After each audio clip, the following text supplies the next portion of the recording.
Hello my beautiful watchers and welcome to Lost in Adaptation, my little show on the YouTubes about comparing films to the books they're based on to see if they are worthy of the title they're using. This is the third Philip K. Dick novel that I've covered on the show, which I believe ties in for the lead with Stephen King, for author I've revisited the most, assuming we don't count J.K. Rowling in the Harry Potter-a-thon. As was mentioned in those past episodes, Philip K. Dick was a hugely influential figure in the science fiction community, writing multiple short stories and books that were considered game changers to the genre. He's something of a tragic figure as well, as he suffered from pretty serious mental health issues that plagued his entire adult life, and were often allegorized in his work, plus he died at the upsettingly young age of 53 after a stroke. The Minority Report, a very short story of his, was originally published in a science fiction magazine in 1956. Half a century later, long after Philip K. Dick's passing, The Minority Report was picked up for a film adaptation directed by none other than Steven Spielberg. Minority Report hit theaters in 2002 to a resounding cry of, well, that was pretty good. Yeah, pretty good. You, wanna grab dinner? Sure, I could eat. Indeed, no one seems to truly hate this film, and it was popular enough to be worthy of the occasional parody and its own adaptation into video game form, but it seems destined to never appear on anyone's top 10 lists of favourite movies. I personally have pretty fond memories of seeing this film, but then I was 14 at the time of its release, so somewhat easier to impress than I am now. Still, full disclosure, some nostalgia is mixed into the pot here for me. I will of course endeavour not to allow that to cloud my judgment in regards to evaluating it as an adaptation though, so yeah, this is in name only. There are some arguments to be made for it being borderline, but not quite enough to sway me, I'm afraid. So, once again, I'll be abandoning my usual three-part format in favour of describing the plot of both the book and the film separately, then going over only the most interesting similarities and differences. Much like with the last episode, the film does appear to have been significantly more watched than the book was read. However, to keep things fresh, let's discuss the book first this time. Just to be super clear, this is going to be a semi-complete plot synopsis, so if you wish to avoid spoilers, this would be the time to bail until you have experienced these stories for yourself. For everyone still here, let's do this. Just a heads up, the world of the Minority Report is important, and the new political setup in America in particular is super relevant to the plot, so I'm going to do my best to describe it. However, because it is such a short story, Philip K. Dick couldn't or chose not to go into too much detail about it, so some of my summary here might be based on guesswork, and as a result, the headcanon of another person who's read the book might be slightly different than mine. Set in New York in an unspecified future year, there seems to have been a pretty bad war, or several in the recent past, possibly against China and probably atomic in nature at some point, because there is apparently an abundance of mutated children around. Post-war America has developed into a very different three-branch government. It seems to be run now by the Senate, the military, and the police. The Senate is supposedly in charge, but both the military and the police appear to have a disturbing amount of power and independence. The two armed forces supposedly keep each other in check, the military through weight of arms, and the police through their ability to see the future and stop any treasonous plots before they can take place. You see, 30 years before, certain mutant children had started exhibiting signs of precognitive abilities, and a smart young man named John Anderton had seen the potential of this and used 3 of them to form the police pre-crimes division. The 3 unlucky mutants, who have been so damaged by their altered brains they have no personalities and are capable of nothing but sitting and mumbling about future events, are hooked up to a computer that monitors their every word. The reason they need 3 of them is that it's accepted that there are multiple ways the future can turn out, but if 2 or more of them agree something specific will happen, it's considered inevitable. In the cases of one of the 3 saying something else will happen, it's designated a Minority Report and ignored, as that particular precog is probably seeing into a different potential future than the one that's going to happen. The computer isolates future crimes from the mutants' constant babble and prints out the details on cards that Anderton, now in his 50s, and the police commissioner sorts through and arranges to prevent. The would-be criminals are invariably sent to a prison camp, apparently without trial, as their future guilt is considered indisputable. As a result, crime has become a thing of the past in Washington, D.C., though anyone arrested is understandably not overly happy about being convicted of something they haven't done yet. The story starts with a resentful Anderton being forced to train his replacement, a much younger man called Whitwer, in preparation for his retirement, something that he was personally hoping to put off for quite a good while. On Whitwer's very first day, the precognitive mutants print out a card with Anderton's name on it, claiming he will kill a man he's never even heard of before, for by the name of Leopold Kaplan. Convinced that this is a setup orchestrated by Witwer in an attempt to force him out of the job, he flees the building and tries to go on the run. However, he is immediately kidnapped by a shadowy group of men who take him to Leopold Kaplan himself. Kaplan is apparently a retired army general who remained pretty powerful by creating a semi-underground organization of important army officials. For transparency reasons, the army receives copies of all the precog predictions, and someone there had apparently warned Kaplan about his impending doom, so he had decided to take matters into his own hands. He demands to know why Anderton wants to kill him, and while apparently satisfied with the explanation that he's being framed, decides to hand him over to the police just to be safe. On the way to the station, Anderton is supposedly rescued by a group of freedom fighters who want to prove that precog is fallible by keeping him safe and out of the way until the time he was supposed to have committed the crime has passed. Anderton, however, decides to go on the offensive and breaks into police headquarters in the hopes that checking the exact story that the precogs provided can clear his name. He discovers that one of the precogs gave a minority report, and in this case, rather than being dismissed as an alternative future that won't happen, it actually supersedes the other two as it's more accurate, saying that as a result of reading the first prediction, Anderton would not commit the murder after all. Before he can do anything with this information though, a series of events transpire that result in him finding out that the people who supposedly rescued him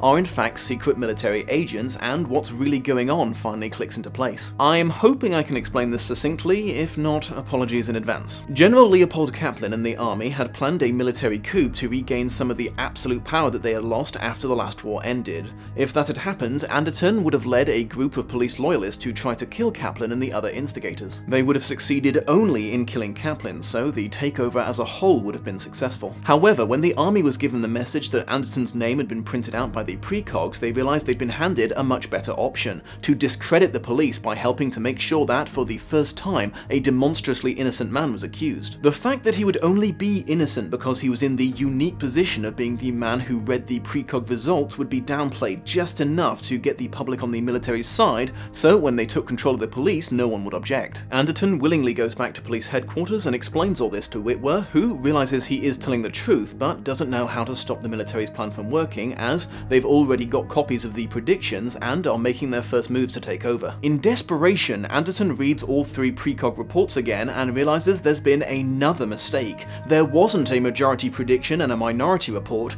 there were 3 minority reports from all 3 mutants, but the computer had mistaken 2 of them for the same thing, as they both resulted in him shooting Kaplan. The third apparently said that he was going to go to a public announcement that Kaplan was making, pretending to be grateful that he'd been proven innocent, but then pull out a gun and shoot him dead. Anderton realizes that the only way to save the police and stop the army from taking over the country is to play out this third scenario, thus allowing the precogs to remain infallible and keeping the public's faith in them absolute. So he does exactly that, committing a murder he previously had no intention of perpetrating in order to save the status quo. It's actually a little funny. Kaplan is at the podium reading what he believes to be the first report, but as he goes through it he realizes it's describing this exact scenario and he tries to book it. Witwer manages to pull some strings and get Anderton's sentence changed from life imprisonment to exile to another solar system. Just before he leaves, Anderton warns Witwer that this scenario, where the precog's predictions affect the future and therefore change each other's predictions, resulting in nothing but conflicting reports and potentially an unwinnable moral dilemma, could happen again,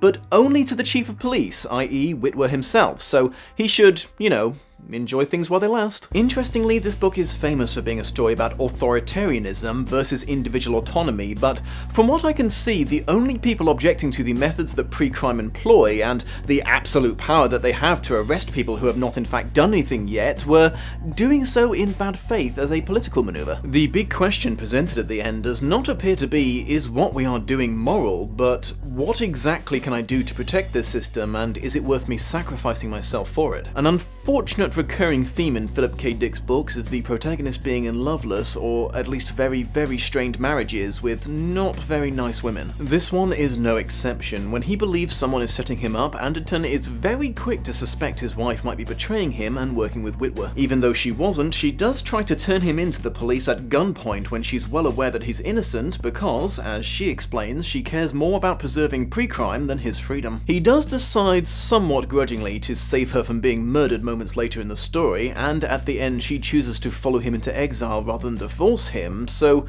I guess this is actually one of the nicer examples of a marriage in a Philip K. Dick book now that I think about it. This could well be my favourite of all the Philip K. Dick books that I've covered so far for a variety of reasons, but I guess it's time to discuss the story that Spielberg thought would be better.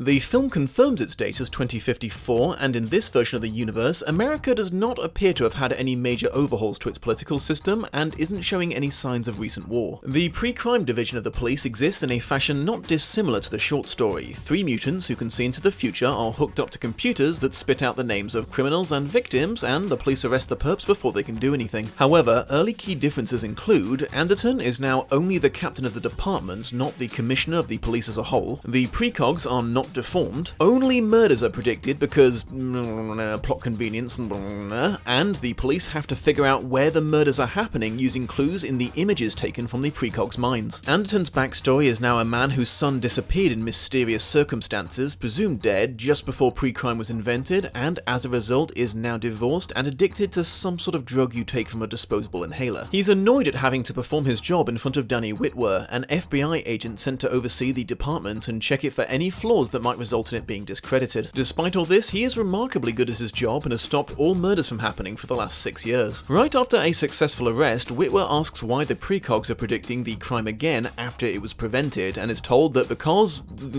science, plot convenience, sometimes there's a murder echo, a repeat prophecy that they just ignore and erase from the record. Whitwer insists on being let into the room where the precogs are kept, pretty much just to flex his power over the department. As everyone is leaving, the only female precog, named Agatha, grabs his arm, something she's not supposed to be able to do as she's supposedly not cognitive due to her mutation, and she shows him an image of a woman being murdered via drowning. Disturbed by this, Anderton looks into it and discovers that it was a crime that was prevented before he joined the department, but there are massive holes in the record for the case, including one of the 3 precogs' predictions. On top of that, the victim they saved has since vanished without a trace. He goes to his close friend and mentor, Lamar Burgess, the soon-to-be retiring director of the pre-crime division, about his suspicions of funny business, but Burgess downplays its importance as he's more concerned with pre-crime going national all over America soon. Not long after, Anderton is shocked to discover his own face appear in a premeditated murder prediction, claiming he will soon shoot a man he's never met before by the name of Leo Crow. Forced to go on the run, he narrowly escapes his former colleagues and Whitwer himself, who tries to catch him personally. In the second silliest scene of the movie, the first being a scene where Anderton and a jetpack-wearing pre-cop accidentally fly into a person's kitchen and inadvertently cook her burgers for her with their jets, Anderton and Whitwer fight on a construction line as a car is built around them, then Anderton drives the finished car to freedom. He then goes to the home of Dr. Iris Heinemann, the scientist behind the creation of pre-crime. She's a bit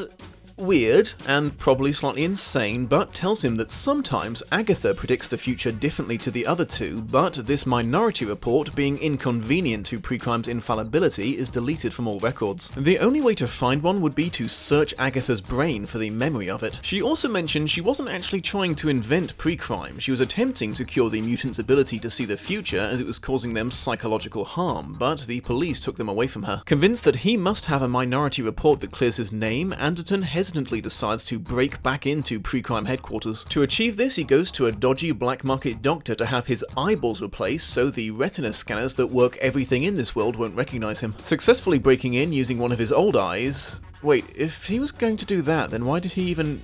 never mind. He breaks Agatha out and takes her to a guy that he usually goes to for custom mind-reading equipment. His friend successfully helps him scan her brain for information, however, she just shows him the woman's murder again, and it's revealed there wasn't a minority report in Anderton's prophecy. All 3 precogs agreed he would commit murder. Whitwer figures out where he's gone from Anderton's custom equipment at the office and storms the place, but Anderton and Agatha manage to escape using her future seeing abilities to evade the cops. However, when they finally make it to freedom, Anderton realizes they've stumbled into his future crime's location, and it's about time for it to take place, so, against Agatha's advice and pleas, he just has to find out who this person is he's supposed to shoot. Breaking into the guy's hotel room, he discovers hundreds of photos of children on his bed, including his sons, indicating that Leo Crow is the guy who snatched him. Crow returns to the room and makes an immediate confession, confirming he murdered Anderton Jr. Anderton seems to have come around on the idea of killing him, but Agatha keeps insisting that he has a choice, and he manages to overcome his desire for revenge long enough to not pull the trigger. Crow is surprisingly upset by this and admits that the photos are fake, and he's actually just a super desperate guy who was promised a lot of money for his family by an anonymous person if he pretended to be a child killer long enough to make Anderton kill him. Anderton, now aware that someone staged all this to stop him from investigating the drowned woman that Agatha showed him, is about to leave, but Crow grabs his gun, making it go off, effectively committing suicide so his family would still get their reward. Anderton takes Agatha to his ex-wife's house out of the city to lay low for a bit, and in a surprising twist, Witwer proves to be less of an asshole than he's been acting like for most of the movie, and deduces that a room full of incriminating evidence on clear display is probably a setup, and Anderton might be innocent after all. He picks up where Anderton left off in his investigation into the drowned woman, and realizes there's a potential exploitable flaw in the pre-crime prevention system. If you arranged for a murder to be attempted, then after the cops have left with the fall guy, you commit the murder in exactly the same way as it was predicted.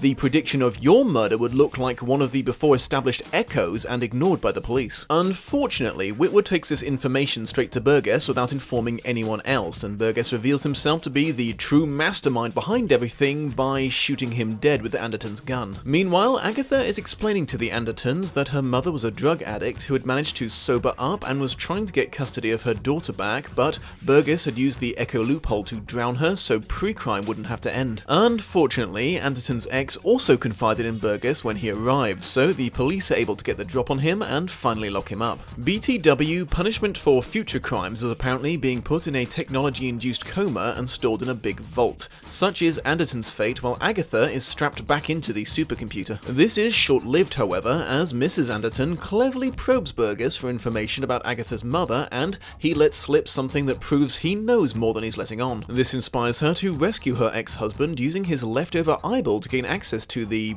human archive. Now busted out, Anderton sets a trap for Burgess, outing him as a murderer and manipulating him into a situation where he will have to kill Anderton to keep the truth about the Minority Reports a secret. After it's clear that the pre-crime police are on their way, Anderton points out to Burgess that he can either kill him and preserve the integrity of pre-crime, or follow in Anderton's footsteps and let his knowledge of the predictions stop it from happening, saving himself from a lifetime in jail but dooming pre-crime. In a surprise move, Burgess chooses a third option, to kill himself, proving that pre-crime is fallible and punishing himself for his crimes, which is...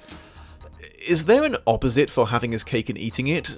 Vomiting on his cake, and also the cake is made of bees! As a result, pre-crime is abolished, the prisoners are all let go, though some are kept under observation, the precogs get to live a normal life, and Anderton and his ex-wife get back together and start another family. Wow. I don't think Philip K. Dick could have made himself write down an ending that happy. It wouldn't have been physically possible for him. There's a lot of plot holes and general issues in this film, starting with the entire story falling apart if literally anyone involved stopped running straight to this one evil guy for advice every time there was a new development. There's also things like them plugging Agatha back into the computer after she's proven she is in fact capable of walking and talking and not wanting to be plugged into a computer. Did no one in the entire police station object to that? They also pretty firmly established that precogs can only see murder happening because metaphysics, but then showed Agatha seeing pretty much all of the near future when she was using her abilities to escape the mall filled with cops. That said, I cannot deny that this was a very entertaining movie. Say what you like about Tom Cruise, the dude's a decent actor. In fact, I was pretty happy with pretty much all the cast in this. The screenplay, while easy to poke holes in, is interesting, and while some of the effects haven't held up all that great, I still really appreciate all the effort that was put into making everything in this movie look cool and futuristic. Incidentally, this movie is one of those amusing examples of when writers successfully predicted a lot of tech that would in fact be invented shortly, but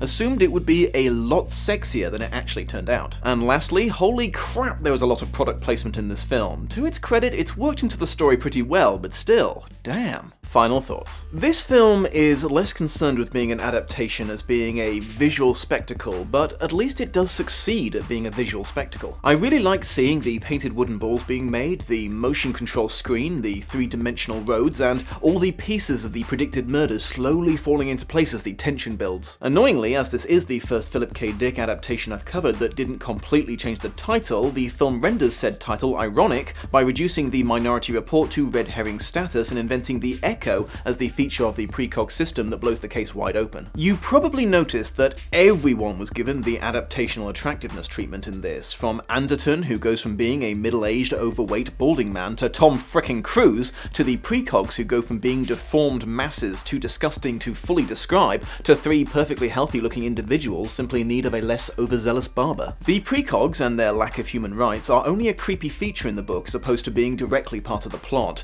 No one ever seems to suggest that using human beings, even one so clearly devoid of personality, as part of a machine is something that they, you know, shouldn't do. And just like with the last in-name only episode, Wanted, the plot points that were lifted from the book are probably the most controversial parts of the adaptation. One of the final stakes in the movie is indeed someone having to choose between preserving their own personal freedom or preserving the integrity of the precog system, but this time it's the antagonist's choice, and he chooses the opposite of Book Anderton, not following through on the murder and letting the entire system fall apart. I mean, this makes slightly more sense in the context of the movie, which lacks a military coup to foil, but it's still ironic from an adaptation comparison perspective. All in all, I think it's pretty safe to say that the claim that I made in episodes past, that any movie adaptation that Spielberg works on will always be a Spielberg movie first and an adaptation second, has not been disproved by this film. At least in this case we got a fun movie out of it. If they ever did decide to have another, more book-accurate swing at this adaptation, I wouldn't mind seeing some elements of this film incorporated into it. Thank you for joining me, my beautiful watchers. If you'd like to see this episode's precursors, my reviews of the Blade Runner adaptation of Do Androids Dream of Electric Sheep, and the Total Recall interpretations of We Can Remember It For You Wholesale, there's the thing. If you'd also be so good as to help me combat the Lovecraftian horror of the YouTube algorithm by liking, commenting, sharing, and subscribing, you would be doing me a great kindness, and I hope to see you in the next episode.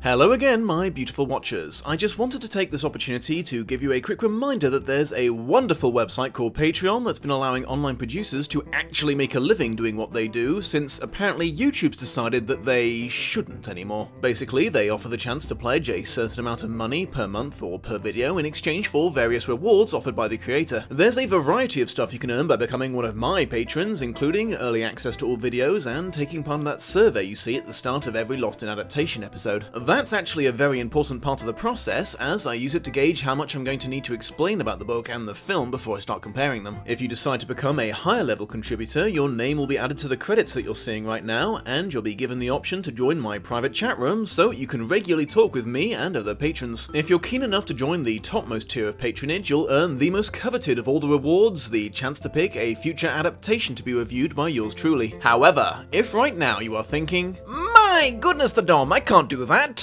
The Llama King will not allow it! The Llama King sees all! The Llama King cannot be opposed! The Llama King is everything!" Fear not, it would still be a huge help to me if you were to give that like button the old clickaroo, share this episode on social media with perhaps a little recommendation to your friends to check it out, and subscribe if you've not already. It really helps my channel grow and reach new beautiful watchers. I hope you have a most pleasant day, and I will see you in the next episode.